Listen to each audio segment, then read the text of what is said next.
The morning sun filtered through the blinds of our Chicago apartment, casting thin golden stripes across the hardwood floor. I stood in the kitchen, hands trembling slightly as I arranged a tray of croissants, fresh raspberries, and a carafe of coffee, Evan's favorite breakfast, or so I'd conviewine said myself over the past 10 years. The air smelled of butter and anticipation, a quiet hum of excitement buzzing in my chest. Today was the day.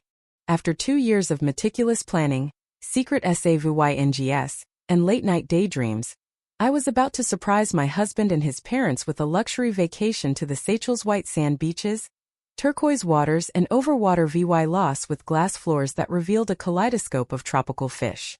I'd imagined Evan's face lighting up, his hazel eyes softening with that rare, unguarded smile I hadn't seen in months.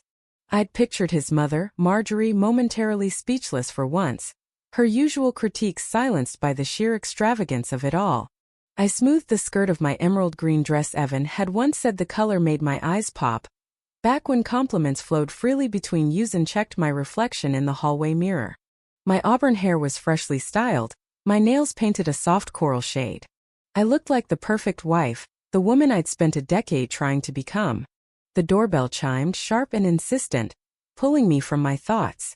I hurried to answer it, expecting Marjorie and Richard, Evan's father, with their usual air of understated wealth and mild disapproval. Instead, Marjorie stood alone on the threshold, wrapped in a cream cashmere coat despite the mild September weather. Her silver hair was swept into an elegant chignon, and her Louis Vuitton suitcase sat beside her like a loyal companion. "Lydia," she said, her voice cool and clipped as she air-kissed my cheek, "Evan said you'd be ready by now. The car's waiting." I blinked, confusion tugging at the edges of my excitement. The car? I thought we were driving to the airport ourselves. Marjorie sighed, a sound I'd grown to dread over the years, a subtle blend of exasperation and pity. Evan arranged a service. He didn't tell you? Honestly, men and their lack of communication. She brushed past me, her heels clicking against the floor as she surveyed the breakfast spread with a faint frown. "Is that for us? We don't have time, dear. The flight's at 11. Flight? My stomach dropped. The tickets I'd booked first-class seats to the Seychelles under my name and Evan swearen't until tomorrow. I'd triple-checked the itinerary, hidden in a locked folder on my laptop. But our flight isn't until... Evan appeared at the top of the stairs, wheeling a sleek black suitcase I didn't recognize. "Morning," he said, his tone casual, his eyes skimming past mine. "You ready? Mom's driver is outside." I stared at him, my mind racing to catch up.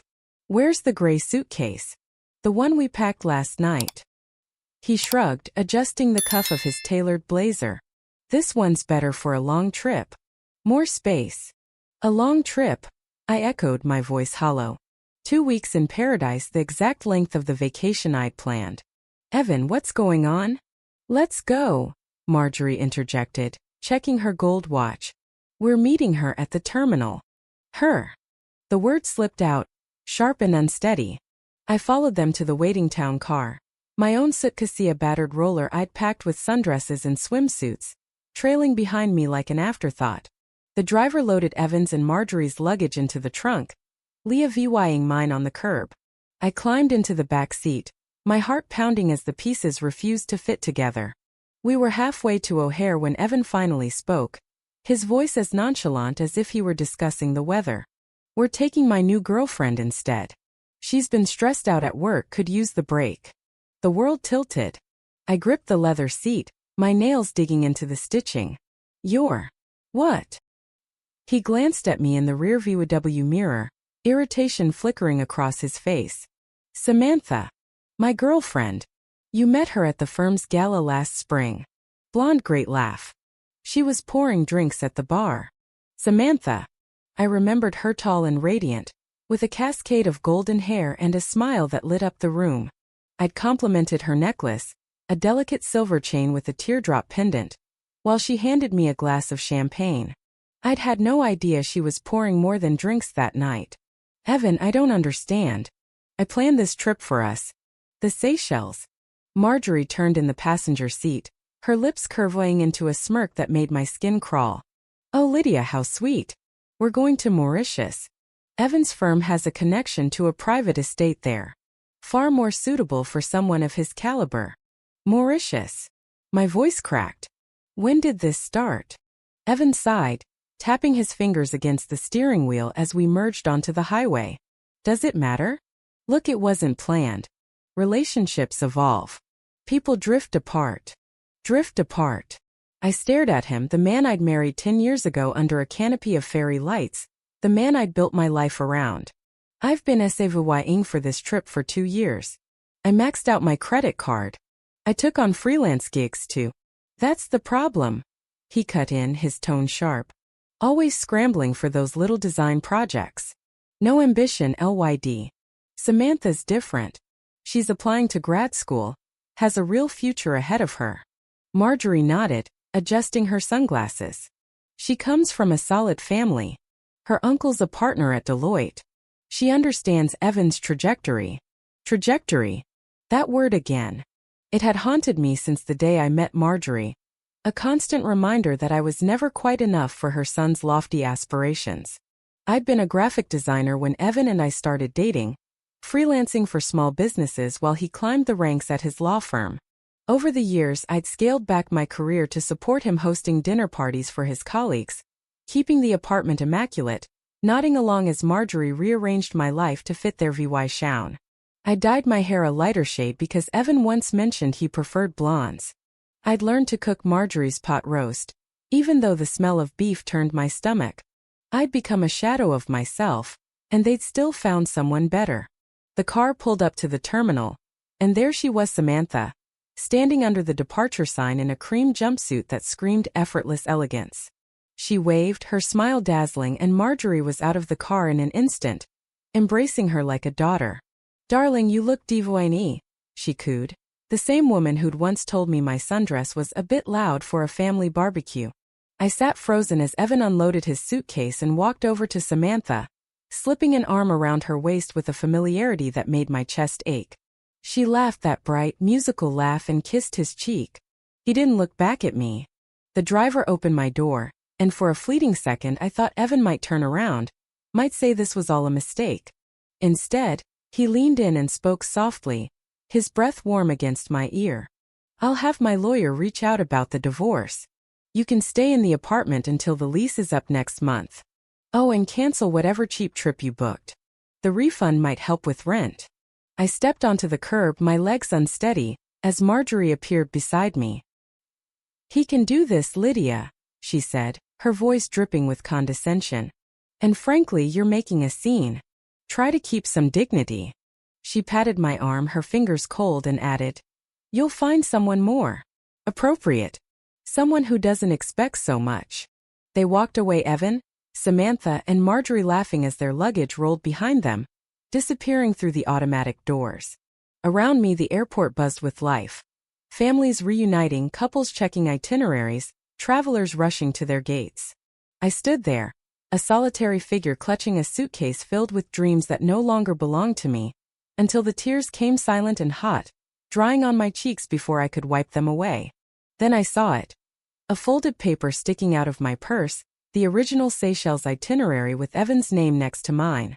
I'd modified it yesterday, after finding a text on his phone from S, asking about their flight time. I'd called the travel agency in a daze, redirecting their trip not to Mauritius, but to a place so far removed from luxury it was almost poetic. A wilderness retreat in Yakutsk, Siberia, one of the coldest, most isolated places on Earth, complete with a nearby diamond mine and a landscape of frozen tundra. The change had been seamless, thanks to my old skills as an event planner, skills Evan and Marjorie had always dismissed as frivolous.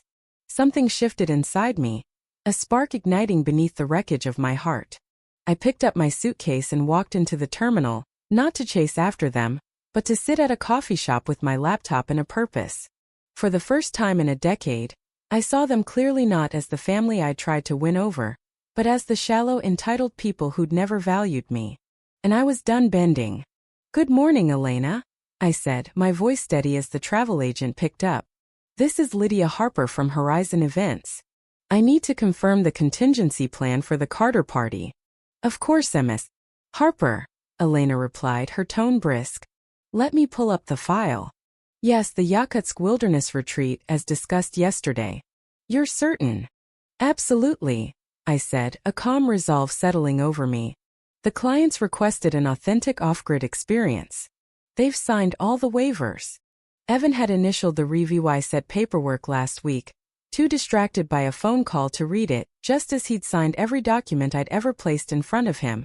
The new itinerary was buried in fine print, a surprise they'd discover only when it was too late. Everything's set, Elena confirmed. No cell service, minimal internet, rustic cabins near the Oymyakon mining site. The welcome package, local cuisine and cold weather gear will be waiting. It's quite an unusual request. They're adventurous, I said, a smile tugging at my lips. They wanted something unforgettable. I hung up and opened my email, drafting a message to myself from the Mauritius resort, citing an overbooking issue and a complimentary upgrade to an exclusive wilderness destination. I'd forward it to Evan once they landed, along with the non-refundable terms he'd unknowingly agreed to.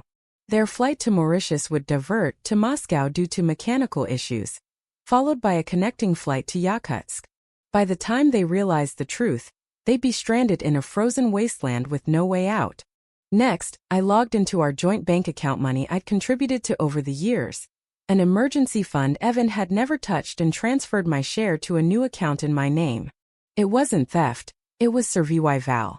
Then I searched for apartments, not in our upscale Lincoln Park neighborhood, but in Wicker Park, a VY Brant artsy area where Marjorie's friends wouldn't spot me.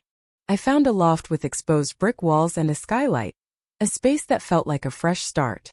As I submitted the application, a text from Evan buzzed through. Boarding now. Lawyer will call tomorrow. Divorce. Leave keys under mat when you go. No remorse, no just logistics. I replied. Have an amazing trip. Hope it's everything you deserve. And muted his number. The irony wasn't lost on me. Their obsession with social media was my next target. Evan and Marjorie lived for their curated Instagram feeds, glossy photos of brunches, charity galas, and exotic getaways. Samantha, too, had a following, her posts dripping with aspirational charm. They'd expect to flaunt their Mauritius escape, but Yakutsk's body connecty VY tie would force them offline, disrupting their perfect narrative. I subscribed to a tracking service to monitor their phones, anticipating the moment they'd realize their digital detox was involuntary. 12 hours later, they'd land in Moscow, confused but not yet alarmed.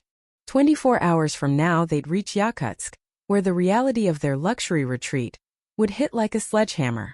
I closed my laptop and left the airport, catching my reflection in a glass door. I looked different, taller maybe, or just unburdened. 4 years, I'd shrunk myself to fit Evan's world. Now I was remembering who I'd been before him. Back at the apartment, I packed methodically, maintaining the illusion of calm for anyone watching a woman emoing on, not plotting revenge. But inside I was alive with a quiet thrill, picturing Evan's confusion, Marjorie's outrage, Samantha's dismay. I'd booked the deluxe package at the retreat, a week-long survival experience, with overnight camping near the mine, communal latrines, and a diet of smoked fish and barley gruel. Their luggage would be delayed for 3 days, forcing them to wear the Pro-VY dead gear bulky parkas and felt boots straight out of a Soviet surplus store.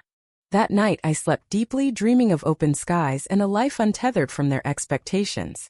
The next morning I woke to a notification. Their plane had landed in New York for a layover. Soon they'd be airborne again, still oblivious. I brewed coffee and called my sister Nora, who lived in Denver. "Oh, you okay?" she asked, her voice warm with concern. "You sound different." "I'm Leah Evan," I said, the words tasting like freedom. "He's taking his girlfriend on the trip I planned. But I've handled it." "Handled it how?" Nora's tone sharpened with curiosity.